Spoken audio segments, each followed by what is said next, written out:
In this video we will connect the EMAM model of a cooperative intersection to a ROS simulator.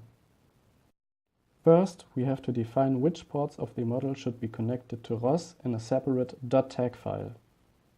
A port can be connected to a topic by tagging it with a ROS connection. It contains the topic name and type or is empty, and the generator infers both values. Next, we generate the C++ code by using the distributed generator.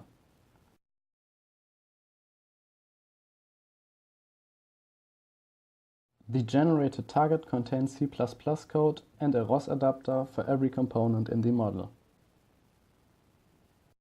To compile the project, we have to create a build directory and change into it. After that, we run cmake and make.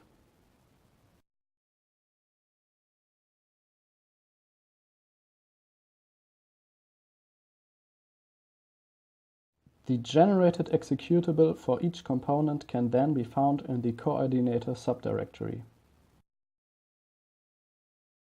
To execute the simulation, we have to start the ROS master, the executables of all components, as well as the framework itself.